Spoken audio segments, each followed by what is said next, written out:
All right, we got some things to talk about on this Saturday as we start round 2 of March Madness of the NCAA tournament. We're talking football. That's what we do here. Hey, if you are new to this channel, we are Lions fans. We don't mess around with that. You all know what it is. We also love the NFL, but we're trying to give a positive spin, yet a legit talk about who the Lions might be pursuing and things like that. And we all know, I think the one position that a lot of people are frustrated with is the edge position. And I think this comes for a couple of reasons. I think we forget how good our defensive line rotation was when Aiden Hutchinson was healthy. It is rare for a team to have two elite edge rushers, and we forget how good the team was when Aiden was healthy. Number two, we're sick of injuries. And we haven't done anything really on our defensive line to address the depth issue. We have, I'm sorry, at the edge position. We have on the defensive tackle. But that's why when I saw this, I thought this was an interesting little look. So we're going to look at an article where we're going to pair the right player with Aiden Hutchinson. I think he could be a great player for this team because you don't need anything crazy. That's not what they need. You have your elite edge rusher. It's Hutch. You don't need to go spend crazy money to get another one. So I'm going to show you that. And then you know what we're going to do? We're going to end with a mock draft. I'm going to do a mock draft with all of you. And you let me know as I'm doing that what picks you would have made different. So they are linked to a guy. We got this article with a former $66 million edge rusher. And that man is none other than Emmanuel Ogbah. And you may or may not know who this guy is. All right. Emmanuel Ogbah has played for the Dolphins for honestly since 2020. He started his career 3 years in Cleveland, went to Kansas City, and he has been in Miami ever since. Here's the thing about Ogbah. He gets good playing time. He's kind of a fringe starter level type player, but also the thing that's so cool about him is he stays healthy. And that's, I think, one of the big things that the Lions are going to be looking for. He is really good against the run at 6'4", 280 pounds. He also can rush the passer with some significance. 6 sacks in each of the last 2 years on limited snaps, if I can be honest, especially in 2023. His 2 high watermark years were 2020 and 2021, where he had 10 and 11 sacks. Like, this is a guy who understands how to get to the passer. The best thing about this is that they are believing and they have a projected salary right around a $3.5 million.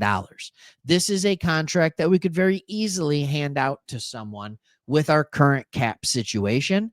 He would be what I like to call Marcus Davenport insurance, because he does a lot of the same things that Davenport does. He just isn't injured as much. He's a little bit older. Yeah, he's going to be 32 coming up this year. I understand that. I don't know if he'll be 32. I think he'll start the year at 31. He may stay 31 throughout the year. He might turn 32 maybe in the playoffs or something like that.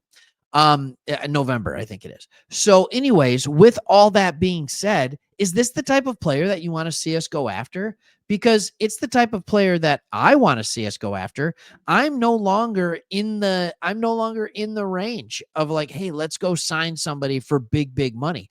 I'm more the, hey, let's spend, 3 to 5 million and let's go get ourselves an edge rusher.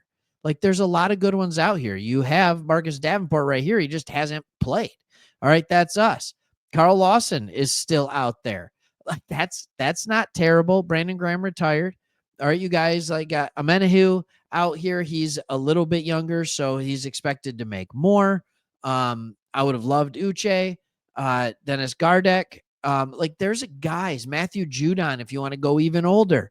Like, there are players out there that are absolutely still good players that could be good for our team.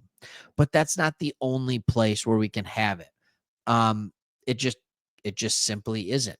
I think we also need to go ahead and we need to look at ourselves a little mock draft here. All right. And maybe we'll go edge, maybe not. Let's see where the board falls to us. I do it through PFF. I think this is the best one. I'm going to start the draft and let's see what's gone. Abdul Carter, Travis Hunter, Mason Graham, Ashton Jeanty. Ooh, the Patriots. Very interesting. Like, you've got quarterbacks that didn't go early in this one, but other than that, it still makes sense. It still makes sense. So let's see what's available for us over here on the right side.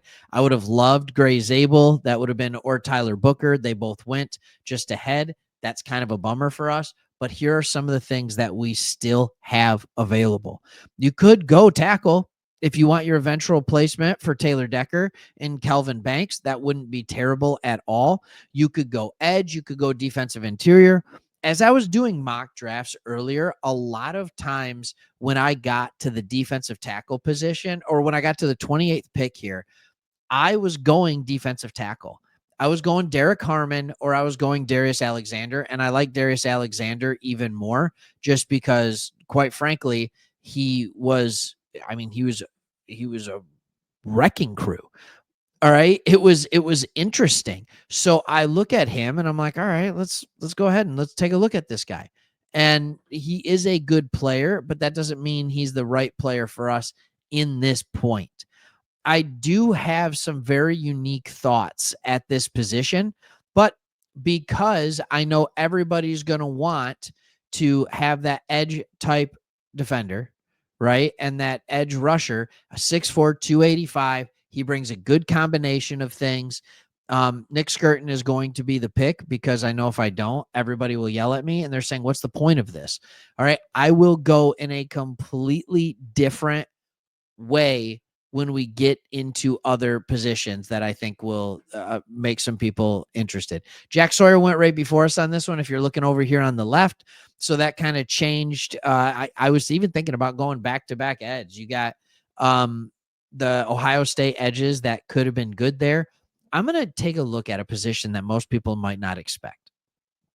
I think this is very interesting, and they're starting to make sense with what they're looking at. There's a couple receivers out there that are starting to make more sense. They're starting to make more sense. Jalen Noel he's not extremely tall, but he's got the size as far as weight goes. But Trey Harris, this is a guy that I think could fill the role that Tim Patrick is currently playing, but he could be a long-term solution to it. That is interesting.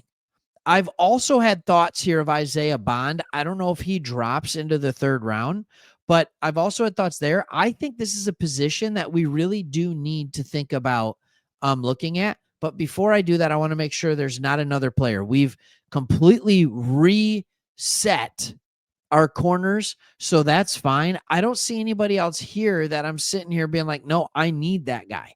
I need that guy. No. So I'm going to actually take Trey Harris, and instead of having that revolving door at that third wide receiver spot, I'm going to lock it up.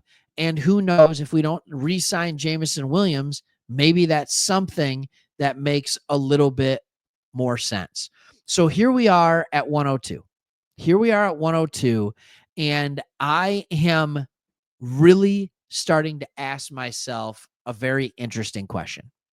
Do I want to go safety and give myself some depth at the safety position? All right, you got guys like Luther Ransom over at Ohio State, who has consistently played, honestly, pretty good football. He has the size and the weight that you want in a safety. You have a guy like Sebastian Castro. All right. I don't like this one as much, if I can be honest. I think Hawkeyes are well coached, but I don't know where it all is. And now I have something that I think nobody will expect me to pick, and I'm going to do it. I think I might do it here. You have a guy who came out and said, I am the fastest man. I'm going to break he said, Isaiah Bond said he was going to break his teammate's record when he was running the 40. Look, he still ran a 4.3. All right. He still ran sub 4.4. He is electric type of speed. And I don't know about you, but I am someone who believes that the Lions may actually move on from JMO before re-signing him to a big contract. He has proven to not be uber reliable. So I'm going to take Isaiah Bond because I think that's a Jameson Williams just fit. I think it could go right there. right there. Now, they told me to get Luther Burden instead of getting Nick Skirton. Nope, because I got my 2 wide receivers later. I got our edge defender. We are set at this point. And then in my 4th round, 5th round, I probably would have gone interior offensive line. Like, I just look at our defense right now. We are very deep at defensive back. We are, especially at corner. We are extremely deep at linebacker. We know what we like to use our backup linebackers for. We are deep at the defensive interior. We got edge with Nick. All right. So maybe, especially if we get Ogbah, like we talked about, earlier in free agency, now all of a sudden we're extremely deep at defensive edge. So it's like, all right, what can we do on the offensive side of the ball? And we need to continue to help Jared Goff. And I think these guys, Trey Harris and Isaiah Bond, actually fit the roles that we have. Isaiah Bond might not play much. He might be behind JMO in the beginning. But if there's injuries to JMO, if there's anything like that, then he's the next one up. Because, and even if we don't want to re-sign JMO, he might be a guy that could give us 4 more years where you still have the over-the-top breaking speed. He could play that in this offense. And if they're not going to target JMO more than 4 or 5 times, you may as well replace him with a 3rd round pick in a game, 4 or 5 times a game. It's kind of what I'm talking about. So I know this went weird. I didn't necessarily expect it to go this way. You got to go how the board falls. You got to do it how the board falls. And if that's somebody who works for the team, go for it. So that's kind of what my thought process is there. I hope you enjoyed all this. Let me know what you think about Emmanuel Ogbah. Is there someone that you would have taken different than what I did? I do like edge at 28 because I still think there's good players there that can be reliable players. The problem is at 28, you're not going to get, unless, like Green out of Marshall falls, you're not going to get a guy who's going to be an elite pass rusher. We already have one. So the wide receiver class is not as bad as people think. All right. Thanks for watching. See you on the next one.